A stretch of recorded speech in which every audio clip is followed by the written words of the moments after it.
it's tough to be a CEO. It's tough to be a leader. And I can relate to the pain a lot of these companies are in because I've been there myself.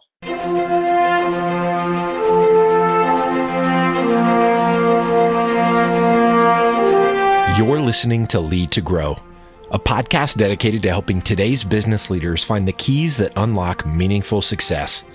Whether you're looking to learn from industry experts who have transformed their organizations, discover how a values-first mentality can improve your business, or you simply want to improve your leadership effectiveness, this is the podcast for you. Here's your host, Bobby Albert. Well, welcome back to the Lead to Grow podcast. And I'm real excited today that we have Todd Palmer. He's the chief rule breaker and the CEO of Extraordinary Advisors. Welcome to the show, Todd.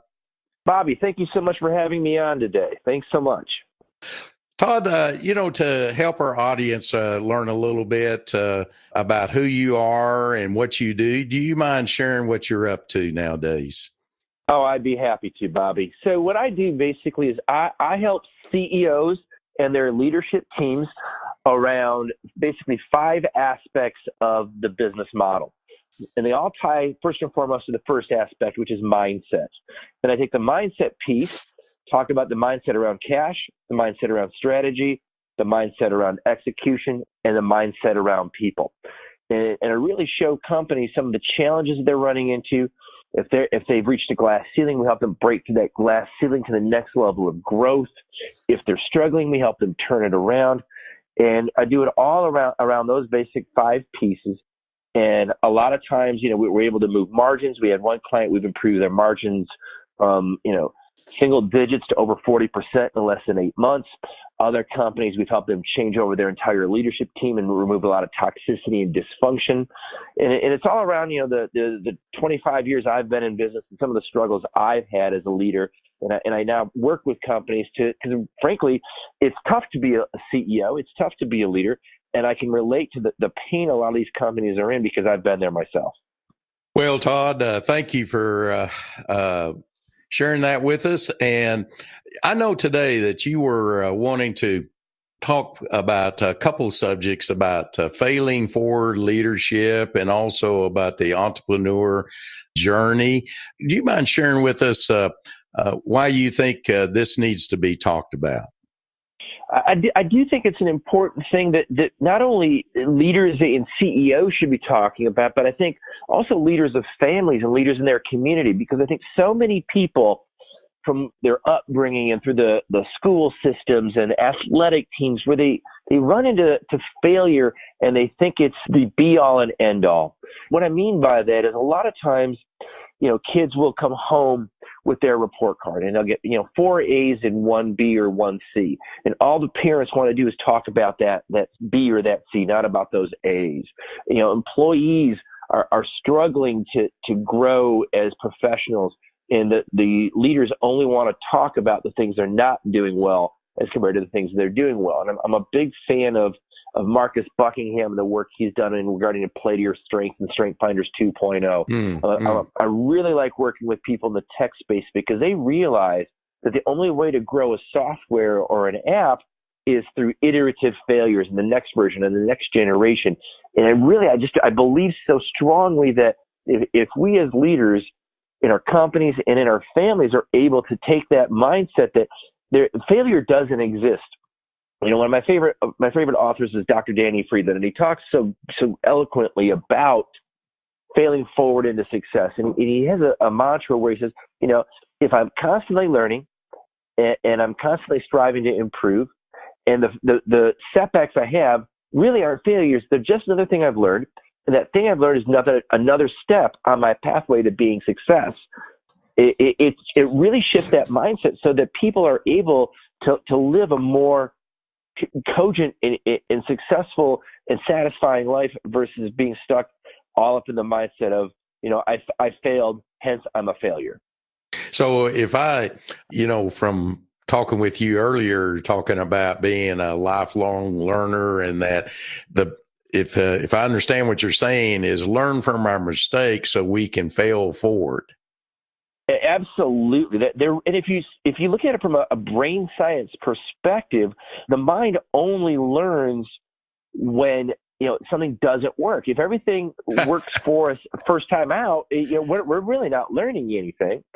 And I think especially so many young entrepreneurs that I work with, they'll see a program like Shark Tank, and they'll see people who go on Shark Tank and they get money, and they think that's the way to be successful. They don't understand that when Mr. Wonderful or a Mark Cuban invests in somebody, that's really when the learning just kicks off. That's really when the challenges kick in. It's not the challenge of getting the money.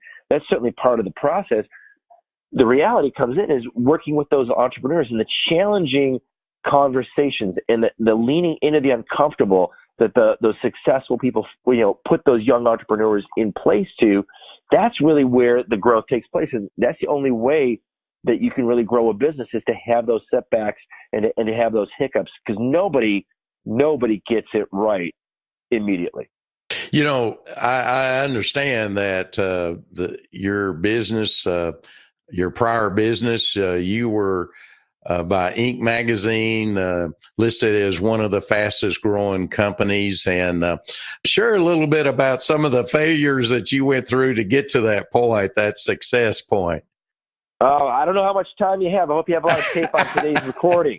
So the reality is, our company, Diversified Industrial Staffing, has had a great success track record. We've been in business for over 23 years. We've been in the Inc. 5000 6 times, which is something certainly not only my staff, but myself and my staff are proud of, but it's really the things that took place before that I really, when I speak both locally and as well as internationally, I have to tell the audiences the real truth. And the real truth is, I almost screwed everything up. I almost put this business out of whack because I was suffering from imposter syndrome. I thought I had to have all the answers all the time to all the problems, and I wouldn't ask for help. I was letting pride and ego control this situation, and that put us into a $600,000 debt. We were 60 days away from running out of cash. We had a dysfunctional, toxic culture. We had employees that wouldn't work together. They wouldn't push the business forward. And I had to make the very difficult and painful decision in 2006, September 9th, to walk in, fire the entire company, sit down, regroup, and start over. And then the next year is when we started that trajectory of success with the Inc. 5000 awards.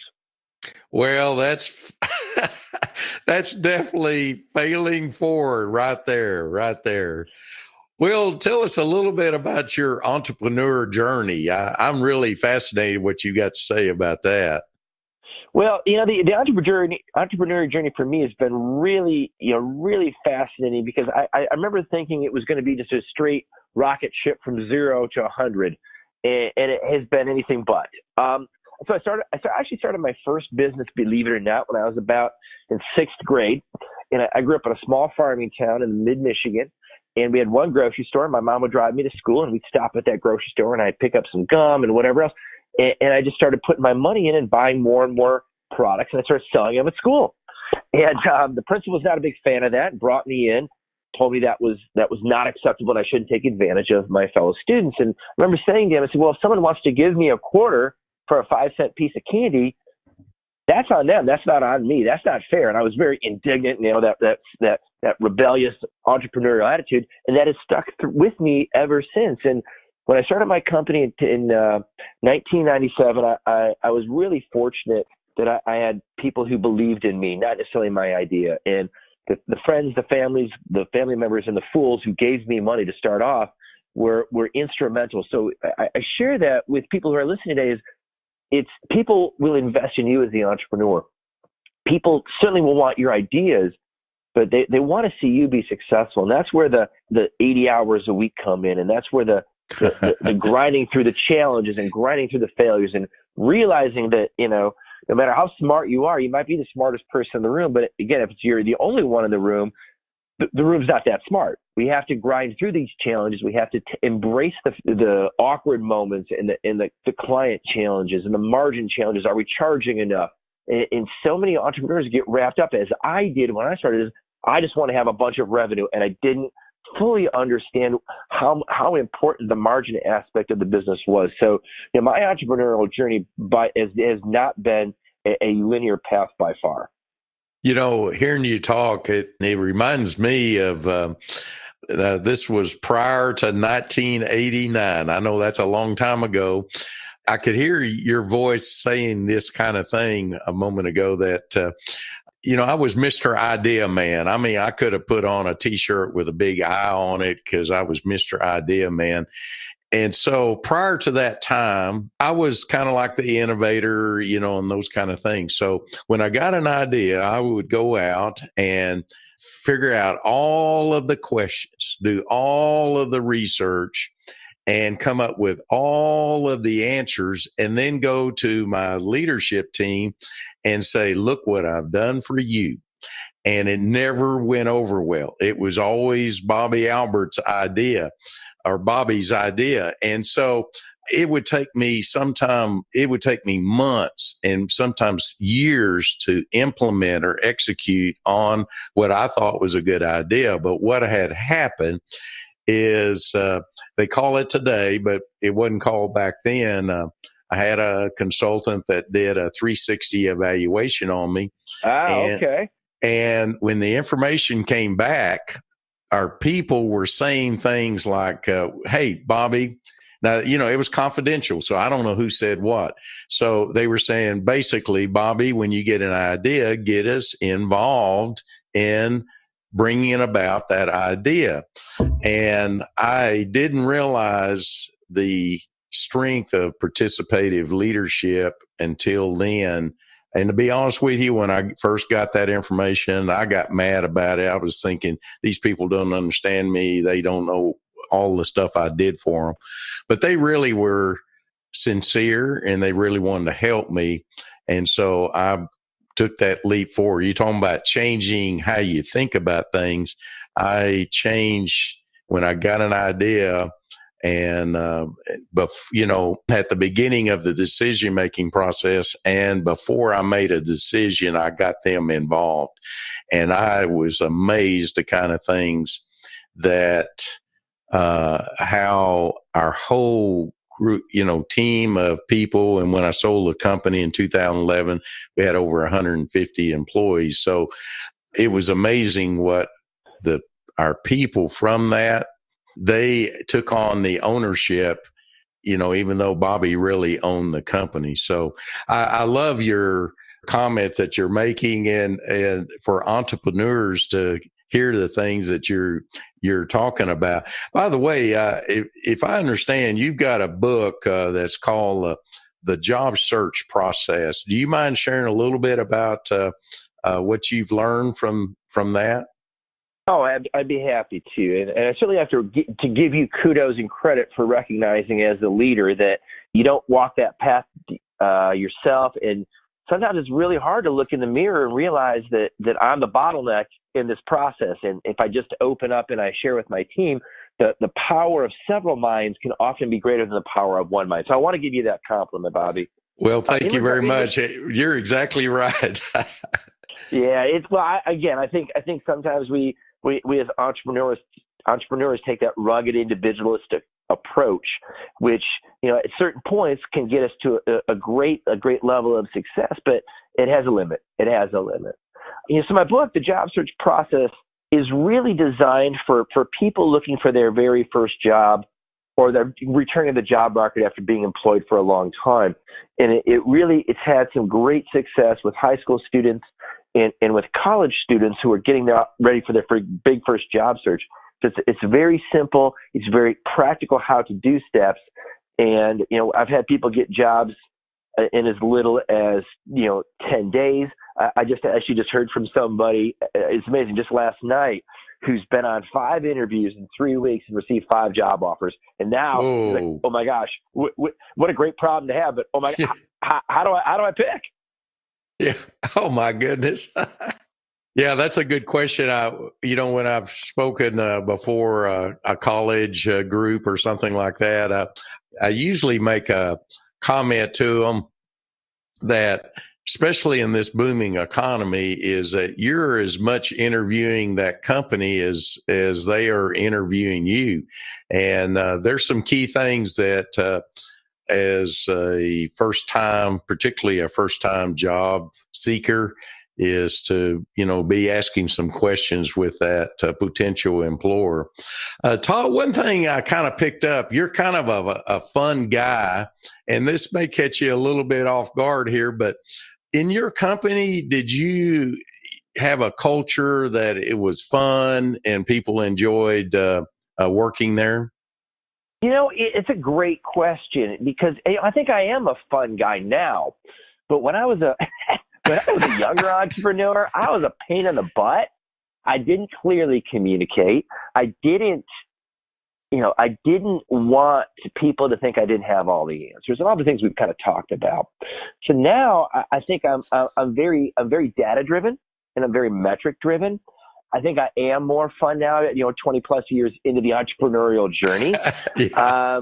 But now, especially with technology and all the different things available to us, when I had a slide, and when I talk about the entrepreneurial journey, it's a description of my very first office, and it's a desk, and it's a yellow pages phone book, which millennials have no idea what I'm talking about, and it's got a phone that runs into the wall. And that was my little business as a recruiter. I needed a phone book, I needed a desk, and I needed a phone. Now I can literally recruit, and I've literally placed people around the United States from my home office in Metro Detroit, from my cell phone, and I can do that job anywhere in the world. It's just changed so much, and there's so many different ways people work now, and how we used to work and versus how we work today. And it's just mind-boggling the iterative process that work has become. And I still see so many employers. I just had a meeting a couple of weeks ago with these two guys, own a manufacturing shop, and they were bemoaning, today's generation, the millennials of today. And I had to point out to them, I said, you guys have to understand that the world of work has changed. Millennials are willing to trade money for flexibility and freedom. Millennials want to be included, they want their voice heard in big decisions, and they want to work in teams. Those are the three big variables that I've seen with millennials that are different than the Generation X or boomers.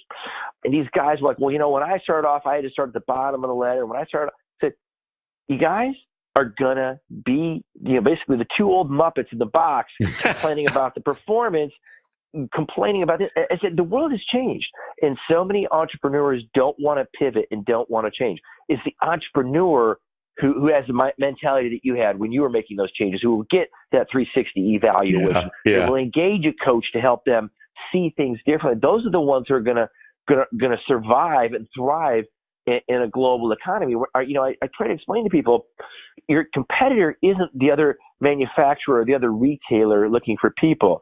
Your competitor is everybody. Your competitor is not only here in the United States, but overseas. And it's a global world. The great thing about it is, I work with this company. They give me virtual assistants, and they charge me by the second. I literally got an invoice for 6 minutes the other day. I was blown away at their honesty. So the world of work has totally changed, Bobby. Yeah, it really has. And well, Todd, I want to ask one last question here, and this may throw you a little curveball, but if you were having lunch with someone interested in you, what's the one thing you would want them to walk away with after having that conversation with you? I think that what I'd want them to walk away from the conversation is that, and I tell this when people coming up to me after a speech, or they hear about me, or they either hear me on a podcast like yours, like, hey, I want to engage you as my coach. And I always want to impress upon people that what you see is what you get with me. I'm authentic, I'm transparent, and I'm willing to be vulnerable with you as my client, or you as my audience member. And all I ask is that you do that back. And, I'm happy to share the experiences that I've had, but I'm also happy to hold you accountable to what you want to accomplish. And I always say to my clients that I'm always about the greater global good. And I want to do that in an authentic, transparent, and vulnerable way. So when I work with a company, for example, and they're interviewing me and I'm interviewing them just like in a job interview, I always point out to the leaders, and I know I've got a leader who's engaged when I say, I need you to be a lifelong learner.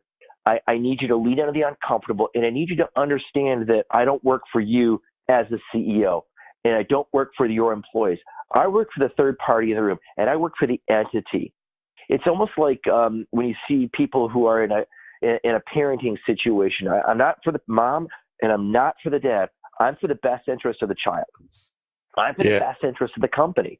And those can be very difficult conversations that can put people sometimes in a defensive posture or an angry posture. But the reality is, if they can lean into those conversations, I've seen just hockey sticks kind of growth, because we're focusing on what's in the best interest of the company, not the best interest of the owner's ego or his opinion or her opinion or the employees. We're focusing on the global picture. And I want people to recognize that that's what I'm going to advocate for under every circumstances, no matter how difficult it is to drive it home. Well, I appreciate those. That kind of what you mentioned there at the very first are some character qualities that we can all embrace. In fact, and I'm going to use those when I talk to somebody about, looking for some coaching as well. So thank you for sharing that with me personally there. Todd, thank you so much for sharing your expertise with us today. And I know our audience is going to receive a tremendous amount of value in what you've had to say. And if anyone's listening to and wants to stay connected with you or learn more about your company, what's the best way for them to do that? Well, Bobby, the best way for anybody who's listening today, or even anybody who goes into your archives and pulls this out in 3 years, go to my website, extraordinaryadvisors.com. Go to the contact page. Send me an email. Say, hey, I heard you on Bobby's show. Anybody who mentions they heard me on Bobby's show, I'm happy to give you a half hour of my time for free. And we can talk about anything you want, whether it's the mindset around people, the mindset around cash, the mindset around strategy, the mindset around execution. And because I want to give that to your audience, because I had so many people when I was in high school and in university and even in the early stages of my entrepreneurial career who gave me their time and mentored me and gave me just one conversation or had lunch with me one day. So if your audience members like what they've heard from me, I'm happy to do that to them, to really pay it forward for the people who are there for me. Todd, thank you so much. And it's been a real pleasure to get to know you a lot more, and look forward to maybe someday of getting to meet you. So thank you for being on the podcast. Bobby, thank you so much. It was an honor to be on your show. Do you feel like something is missing from your leadership? Do you spend your time working in your business and rarely find time to work on your business? Take our On and In leadership assessment today and discover your leadership profile. Go to bobbyalbert.com/onin to take the assessment. In 5 minutes, you'll gain the clarity to move forward with confidence. Access this free assessment at bobbyalbert.com/onin. You've been listening to Lead to Grow. To ensure that you never miss an episode, subscribe to the show in your favorite podcast player. Thank you so much for listening. Until next time.